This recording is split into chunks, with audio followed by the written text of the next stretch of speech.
festive welcome to In the Zone, the sports show that's dedicated to all sports across our region. Throughout the series, I'm going to be talking to our very own Olympians and international sporting stars, and I'll be spending a lot of time on location, featuring some of our great sporting events and great sporting causes. I'll be speaking to administrators and chief execs of some of the highest Premier League teams down to our grassroots, and getting a feel and understanding to what makes a club tick. It's going to be so important that I interact with as many people as I can. Social media, of course, is leading the way in that area, so please feel free, and we will do everything we can to report on your results. This is your show. On this show we've got England and Liverpool legend John Barnes. John gave away the free kit from McDonald's to the West Kirby Wasps, an FA partner from 10 years plus. Great day, enjoyed the filming, and the boys had a thoroughly great time with John coaching them. So Martin, we've got you here today, Club Secretary, West Kirby Wasps. What a day it is today, Martin. Absolutely fantastic, isn't it? It's grown out of all proportion. We knew it was happening earlier in the week, and texts have gone round and emails today saying ITV we're here and Bay TV, so it's just fantastic for the football club. As a chief executive of the Cheshire FA, how does this make you feel? Yeah, I mean, we're delighted. This club have worked tirelessly within this area over a number of years. You know, you see the award that's behind us. That recognises the good practice that this club have actually put in place. Whilst football is very competitive, we like to treat our kids with all the respect, and we want them to come down and enjoy themselves, basically. And we've seen we've grown and grown and grown, and the number of children now on a Saturday morning, I think we're approaching 250 every Saturday morning. The West Kirby Wasps are leading the way. They've just won Community Club of the Year for the county. Then they won the regional award as well. And also the structure that they've built up here is fantastic, and it's brilliant to see such an ambassador such as John Barnes coming down, you know, taking part in some of the coaching sessions for the coaches to see. From your perspective, you run a lot of teams. Can you just tell us a little bit more about the teams that you run now? We've got hundreds of coaches now who are just wanting to be a part of it. And what we're trying to do is, we're not going out there to win, you know, the Premier League. What we're doing is we're just trying to make it fun for the kids, you know. And I think that's really showing by the numbers that are turning up. A key part of my role at the minute is around facility development and coach education. And you will have seen a lot from Greg Dyke's commission, certainly around the facilities which has just been launched and these hub sites. So my role really will be to try and position Cheshire and then position some of the clubs such as West Kirby Wasps so that they are in a position to be able to take some of these hub sites and kind of be masters of their own destiny, but we also, most importantly, provide a really strong culture and learning environment for children and coaches to be able to develop in and play the national game. How does girls football focus on your agendas at the FA? From the European Championships in 2005, which were held in the Northwest, which were fantastically successful, but to recently see Wembley filled to 55,000 people, and actually it could have been further, is just a tremendous testament to how much the FA have actually put the support and the infrastructure now, most importantly the infrastructure, in place to allow the game to grow. Girls are going to have their own role models to be able to look up to, and that's so important. I mean, you've seen today, John Barnes is here. These kids will know who John Barnes is, they've looked up to him, but for females to be able to have the likes of Rachel Brown and Farrah Williams and Karen Carney, for them to have the role models is going to be so important to move the game to another level moving forwards, I think. Gary, yes. Fantastic morning. Yes, very windy, very cold. But still enjoyable. But we had lots and lots of children out there enjoying it. Over the moon with it, really over the moon. And so we've got children of 3, 4 and some 5-year-olds. Great, because we've never had kits before for our children, so they've got brand new kits, our colour, tremendous, I think. And parents are over the moon with them as well. Did you score any goals this morning? You scored some goals. Robbie, kids full of joy. Absolutely, every week they're a joy to work with, they enjoy it. It's the smiles on the faces and the enthusiasm's fantastic. We couldn't ask for more from the kids. And Robbie, you coach here. You're a coach here. What age group are you coaching? Again, I work with the 3 to 6 year olds with Gary.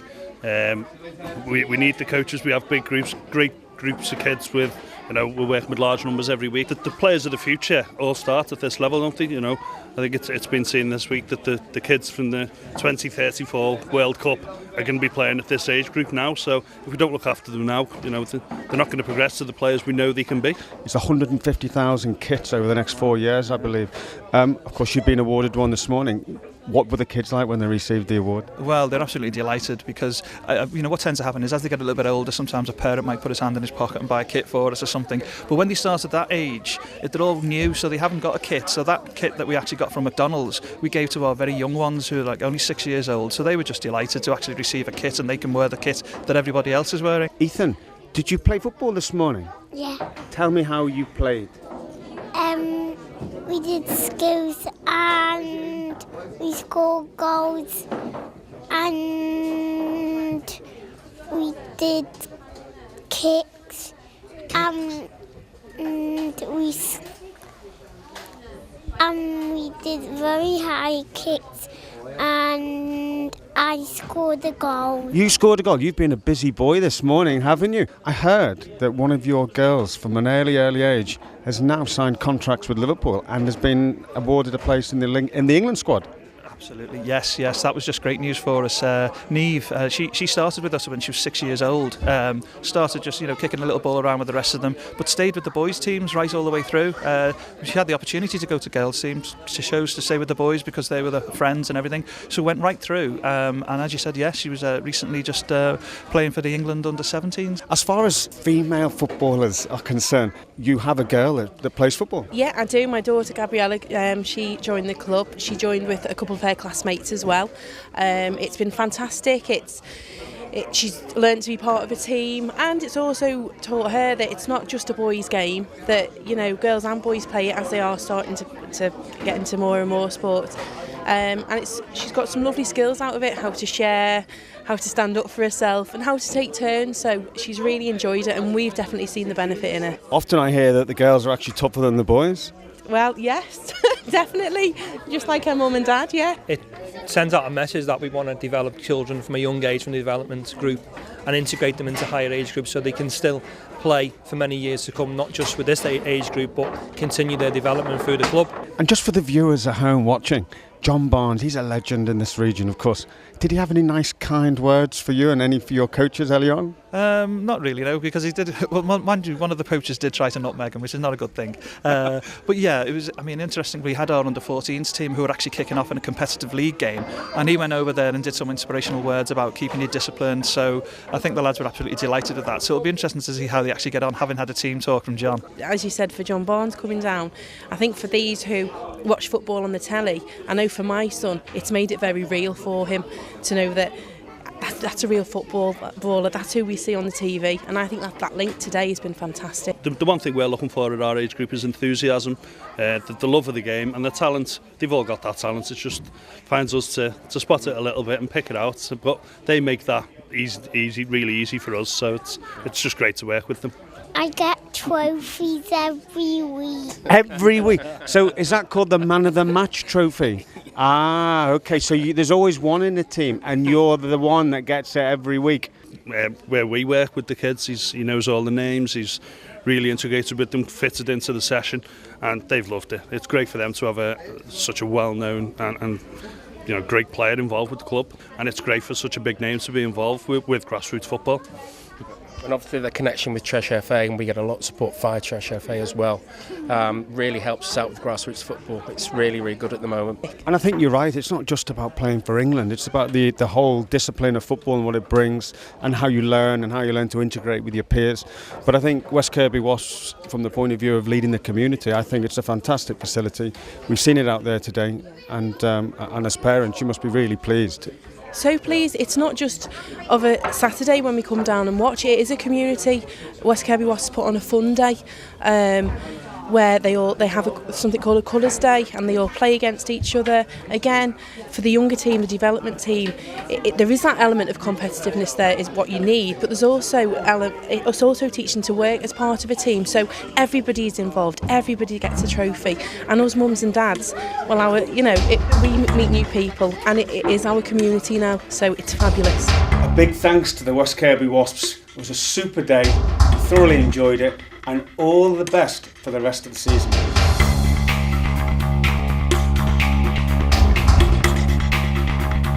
We've also got Johnny Mellor coming into the studio. Johnny's used to tracking down Mo Farah in big races, Commonwealth Games, Diamond Leagues. I'm going to be asking him, does he think one day he's going to get past the great man?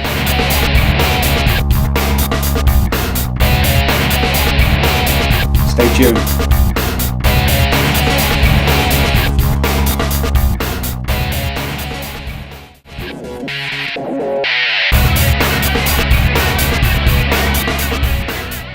Coming up in the second half, we've got Liverpool and England legend John Barnes for the exclusive In The Zone interview.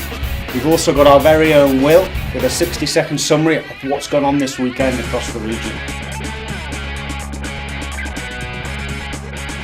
Johnny, it's great to have you on the very first show for In The Zone. One of the very first questions I want to actually ask you is, what makes you tick? I think it's just to continue, bettering myself, become a better athlete, get faster, and that's what gets me out of bed in the morning.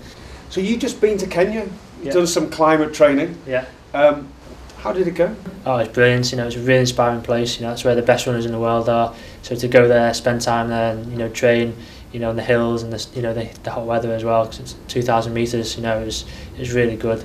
And looking forward to going back. Now the little bird tells me that Mo is due to go out with you in November to Kenya. How inspirational is that going to be for you? That's right, yeah. So it'll be great to spend a bit of time with Mo, and learn from him and train with him hopefully as well. In June this year, you came fourth in the European Team Championships. That's a great result.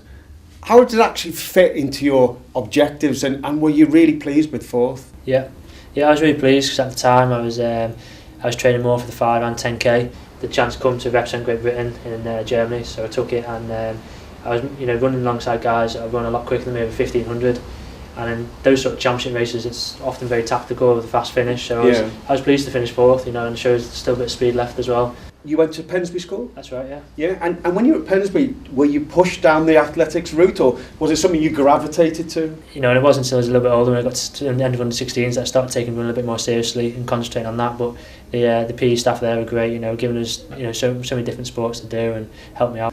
What is a normal day for Johnny? First thing, I'll go out for a run before breakfast, something like that. So I'll get my run done in the morning, come back, have breakfast, normally do a bit of work in the morning, have my lunch, and in the afternoon, I'll relax, I'll have a sleep, I'm in a particularly big block of training, and then in the evening I'll go out and, for another session, the intervals or another run on the roads, and then possibly some gym work as well, depending on what day it is. So ambitions, Johnny, what's your next ambition? Well, for me the main ambition at the moment is still working towards Rio. So Johnny, it's been fantastic having you on the first show.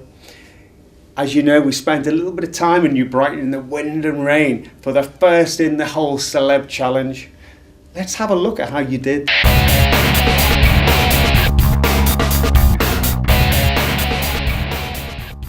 So we're at the Champion Adventure Golf, and what a day it is. It's windy, it's raining, but of course we've got our celebs who are going to be out here and they're going to be pushing the barriers in every way they can. I've got with me Nick. Now Nick is our adjudicator for the day. Tell me, what are you looking for from the golfers, firstly? Well, what we've done is we've picked the hardest hole on the course. It is the card-wrecking hole on the course. Yeah, there are plenty of hole-in-ones that do happen on this hole, usually more by luck than judgment, but it is possible to get that ball on the green and in the hole in one shot. Anything that gets anywhere near par for that hole, which is 3 shots, would be amazing, especially in today's conditions, which are very linksy. It's very windy and very wild. So there you go. Expertise from Nick. This is going to be a tricky one, but we're all looking forward to it. We're going to have a bit of fun and laughter. So how are you feeling about this? I noticed you practiced a little bit earlier and you were successful. Yeah, there's a few hole-in-ones in the practice goes, so hope for a few more now. I didn't say any of those hole-in-ones, Johnny. You must have been looking the other way. Well listen, so we're off.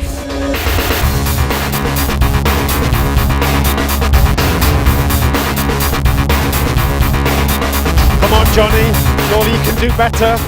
You've got a chance. He's there, he's made the green. Now, all to play for. 2. Oh! Gone over the dip.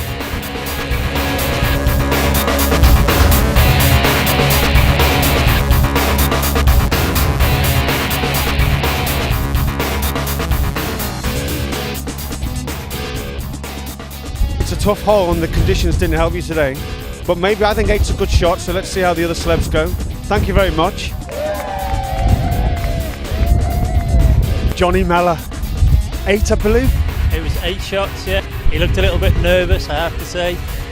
Maybe because he was the first celebrity. And of course Johnny is used to running in those big races with the legend that is Mo Farah, so standing on the top of that hole, it must have been... Yeah, it's knee knocking, isn't it? It's very tricky.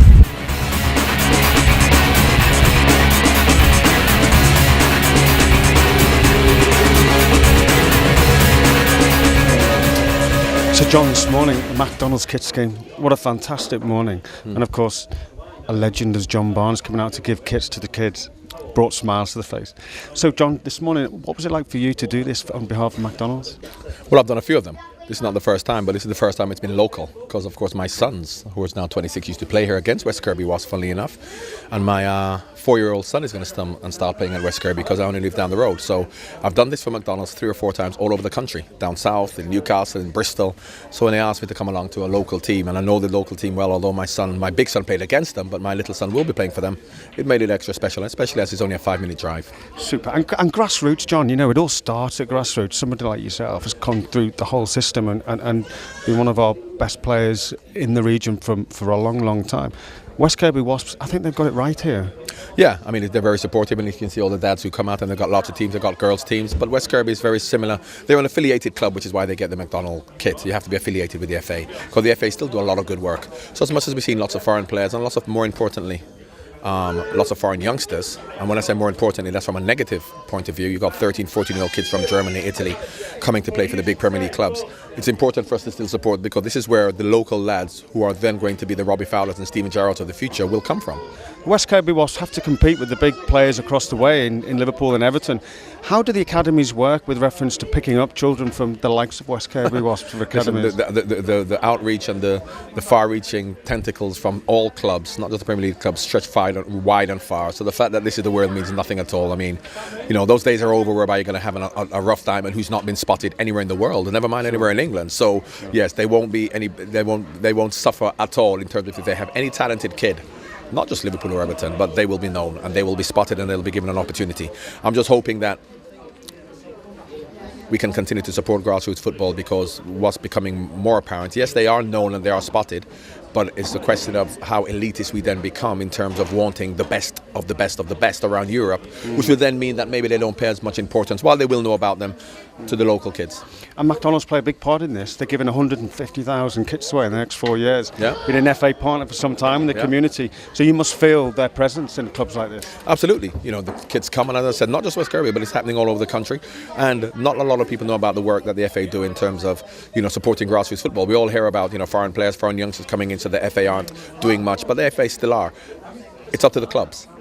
There's only so much the FA can do. They can keep doing schemes like this, but unless the clubs are going to then take notice of what the FA are doing and saying, we also want to help the local clubs, not even helping the local clubs, but looking at the kids, giving them an opportunity, you know, a lot of the work that the FA do will be forlorn. And that's interesting, John, the chief executive of the Cheshire FA here. We're talking about the size of this organisation. It's an SME, effectively. They have, you know, it's an organisation that needs a lot of administration, and of course the FA are supporting in that. Yeah. But grassroots football will flourish as a result of the support of the likes of the FA. Grassroots football will always flourish, but as a consequence of that, and what the fruition you want to see come to bear, is that the young kids who start off here end up playing for Liverpool, Manchester United, Arsenal, Chelsea, rather than, and I have nothing against Janusaj, for example, who plays at Manchester United, but then to talk about him being naturalised to play for England because he came here when he was 15 as a superstar kid from Belgium, or Fabregas, who came as a superstar kid, that will undo a lot of the good work they're doing. And as I said, that really is up to the clubs to look at that and take a much more, as far as I'm concerned, ethical decision as to how they recruit. And girls football, John, we have an international player in our midst at West Kirby Wasps. Well, my daughter loves football, my 10-year-old, and we're going to try and get her down as well, because she loves it. So we're going to bring her down, and hopefully, who knows, maybe in 6-7 years she'll play for England as well. Now, we've got our very own Will, and he's now going to give us a 60-second summary of what's been going on, results over this weekend.